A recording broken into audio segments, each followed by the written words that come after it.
Hey, what's up, guys? Welcome back to another episode. This week is episode two of my passive, not passive real estate journey. Okay, so if you're tuning in for the first time, thank you so much for joining. And if you watched the first few episodes, thank you so much for continuing to support this channel. Again, my goal is really to share my journey with everyone, but really I want to hopefully inspire and motivate the younger folks, younger generation, mainly targeting my nieces and nephews and anyone else who's have this bug of trying to do something for yourself or something bigger than yourself. Hopefully, this will instill some inspiration for you. Um, really grateful for the 15 subscribers that I had over the last couple of weeks, and a few of you guys left a few comments on the first episode. Thank you so much. Continue to do that. Leave comments for me, and also like and subscribe or share with your friends and family if you found any sort of value out of the first two videos. All right. And then one other thing, my little bro did give me a feedback on Facebook, so I appreciate that, saying I wasn't enthusiastic enough on the video. So I will try to do more of bring a little bit more enthusiasm into the videos. Sometimes when I'm recording these, it's like a one take only, and after X number of minutes, the energy level kind of dies down. So I watched the video. I definitely noticed what he was talking about, so I appreciate that, and I'll try to keep the energy level up. Okay. But for this week, I wanted to continue a little bit about on what I ended on with the first episode on the mindset piece, okay? Because I think that's such a big factor, and then also coupling with making sure you have a strong purpose of why you're doing something or your long-term goal.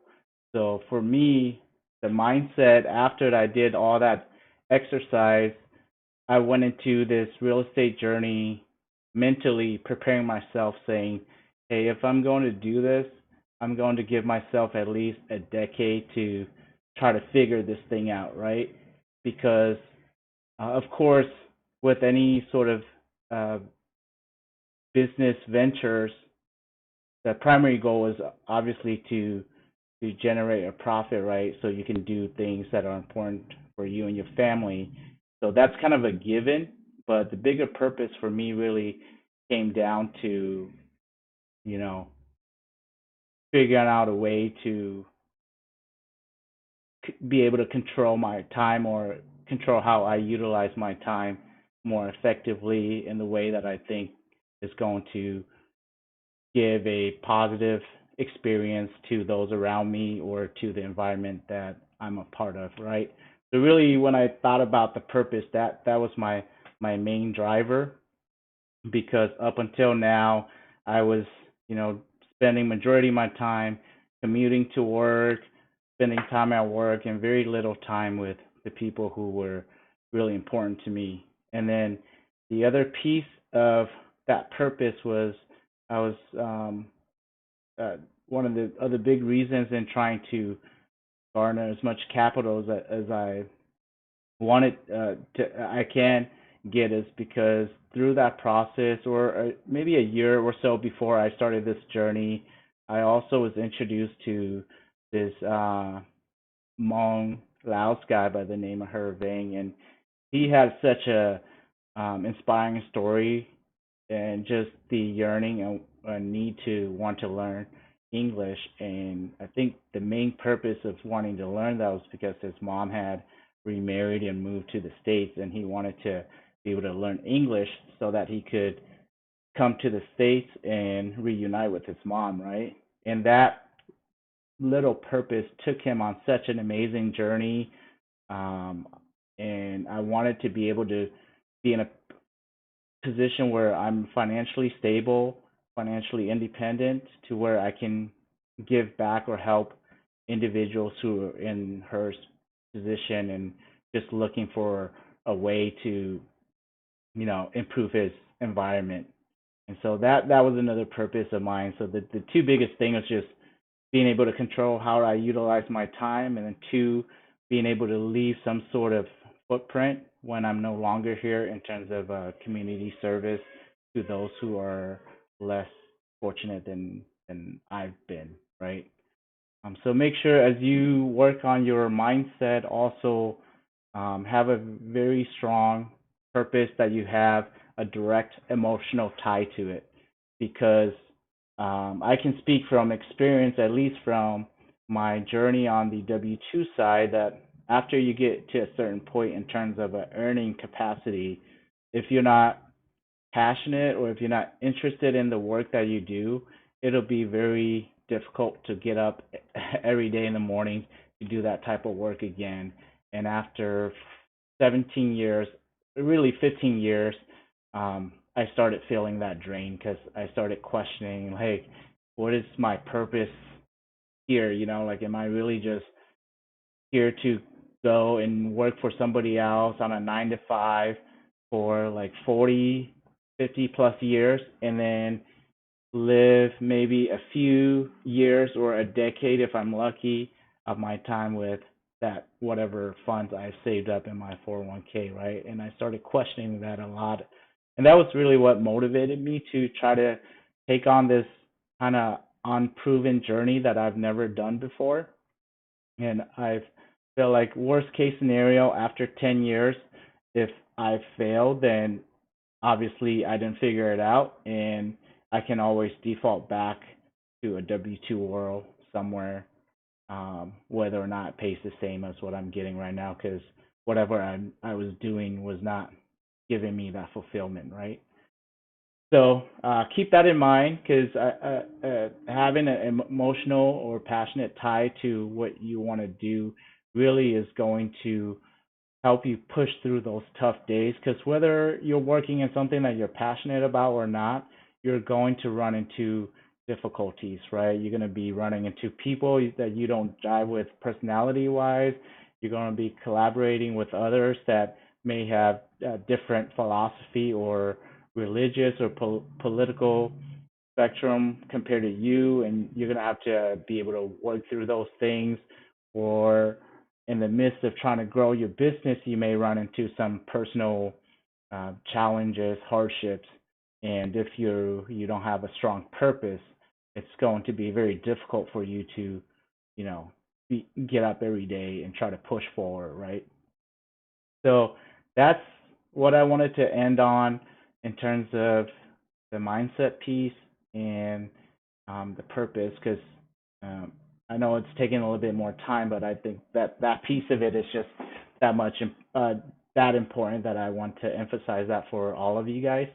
I'm sure for some of you guys who are doing a similar journey, who are around my age or older, you understand this piece, but really I didn't grasp this concept when I was younger, even from like my late teens to my late 20s. It was still I heard about it all the time, but it never registered with me until recently, right? So I'm hoping that if you're still in your early teens or 20s, that you hear this enough that you will understand the importance of it, and hopefully it'll help you in whatever journey that you're going through. Okay. And then the second thing that I really want to touch on today that I felt helped me a lot was is being visionary. And you guys may be thinking, I thought this was a real estate journey podcast, right? Like, why are you talking about all these like mindset or visionaries thing? And the reason why I'm talking about it is because this is how it helped me stay on course with my real estate journey, even though it's still very early on. I think if I didn't have these two things in the beginning, it would have been hard for me to continue to just dive into the real estate journey, because as I go into some of those things, you'll find that, like anything else, there's challenges, obstacles to overcome. And so I want to be able to lay down a strong foundation for you guys before we start talking about the real estate stuff, right? Like, if you guys ever watch The Karate Kid, during my days, The Karate Kid is not really a great martial arts movie per se, but it has a lot of great lessons in there. And one of those things where is, when Mr. Miyagi took forever to teach uh, Danielson karate, right? And he made him do all these things that was not related, or at least Danielson thought it wasn't related to karate, but he was trying to build a strong foundation for him before he taught him, the skill sets, right?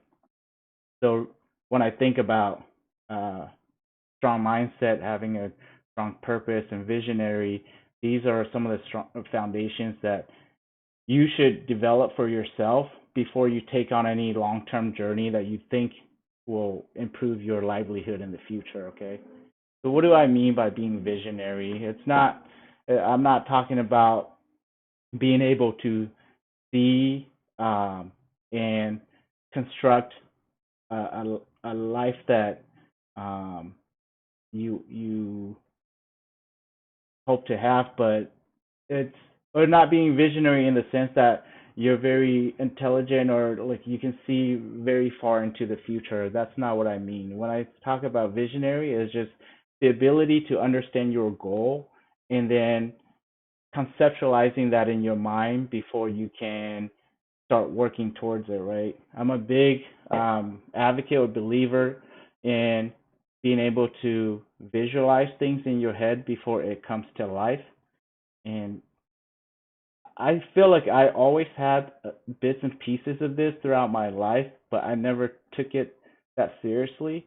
And to give a few examples, when I was in middle school, I had older brothers that were married, so if you understand anything about Hmong culture, like in the more traditional older days, most folks got married pretty young, right? Like as young as like 13 or 14. And my older brothers, they got married when they were in high school.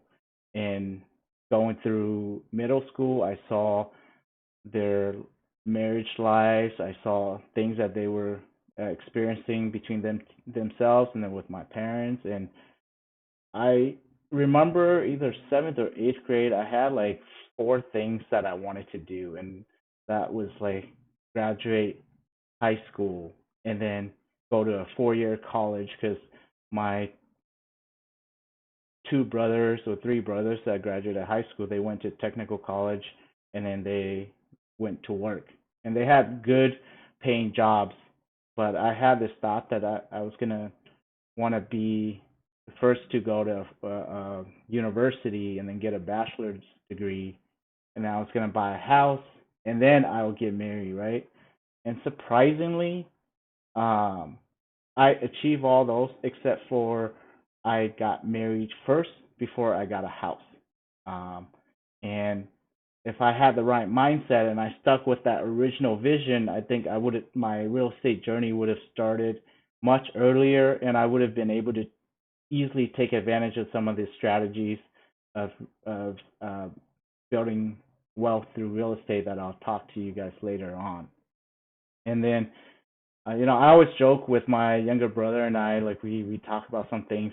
We have this little stupid phrase that we say, visualize and optimize, right? And what that started doing was like when I was in my W-2, I got paid really shitty right out of college, and we would joke around at times. So I was like, oh, next year, if I just gonna visualize and optimize, I'm gonna go from 35 grand to 50 grand, right?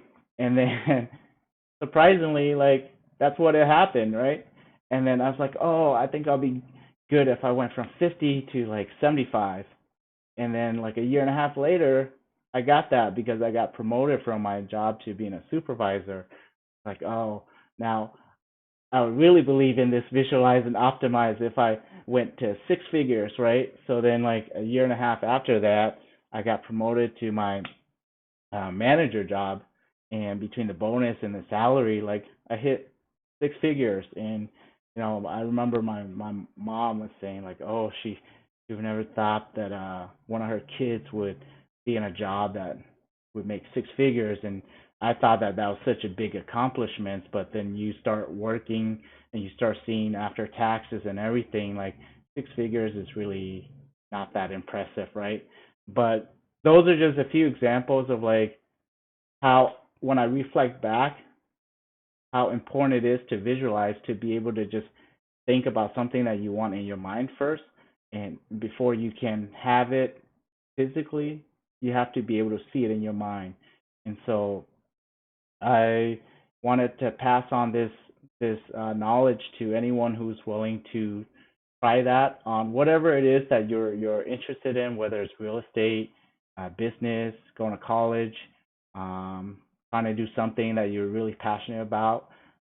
Just try visualizing the perfect scenario, like the end result, like if nothing was obstacle and you had your perfect situation, what does that end result look like in that situation? And as you do more of the visualization, it creates it naturally creates these how to steps how you're going to achieve that goal. So that piece of it was so important to me, and how I made it more and more realistic was I was listening to a lot of YouTube videos. So things from like Bob Proctor. He talked a lot about the law of attraction and how that's actually a secondary law, and the law of vibration is a much stronger and important law. And he goes through this whole scientific and um, religious explanation. If if you're a religious person, he explained it from a religious perspective.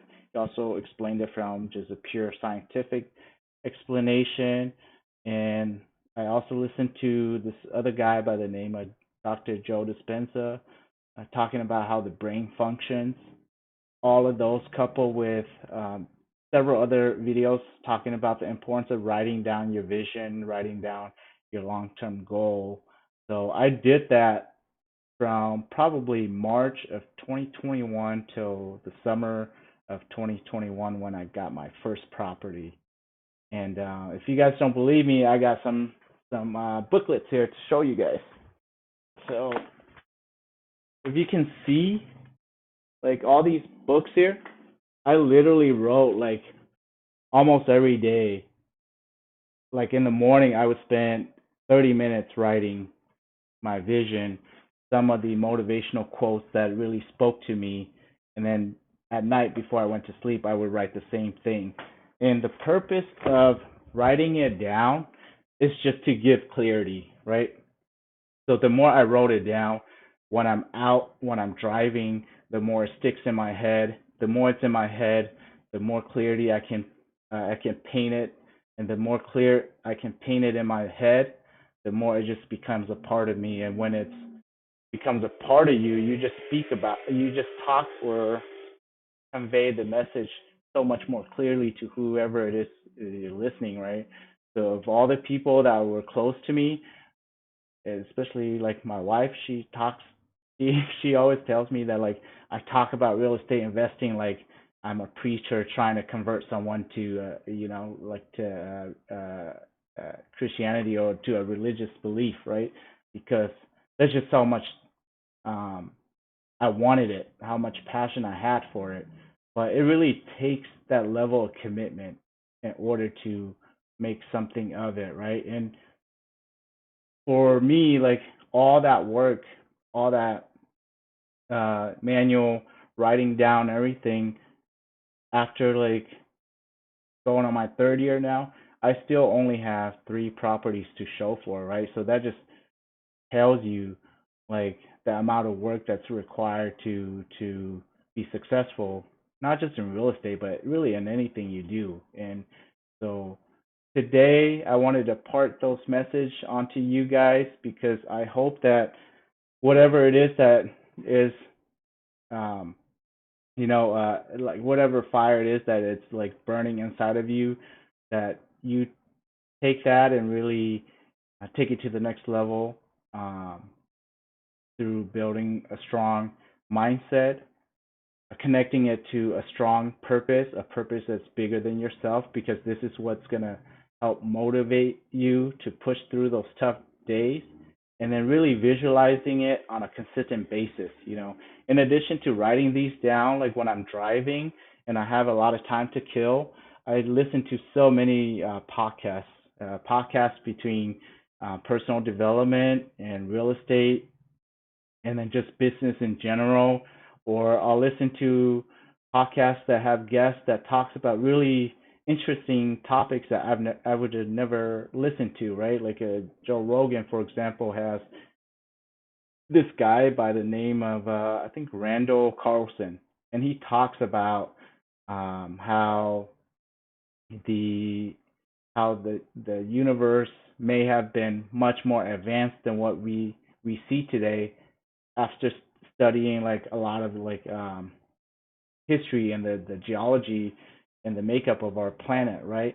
But these type of things, like I would have never had interest in it, but the passion and the knowledge that the guest was uh, pouring out into the conversation, like caught, it like grabbed my attention so much that I spent probably 4 or 6 hours listening to him talk, like randomly talk to Joe Rogan. But these type of things just kind of put different ideas and thoughts into my mind when I'm thinking about real estate or when I'm thinking about something that I'm really passionate about. So um, hopefully that helps you guys with something that you're doing in your life.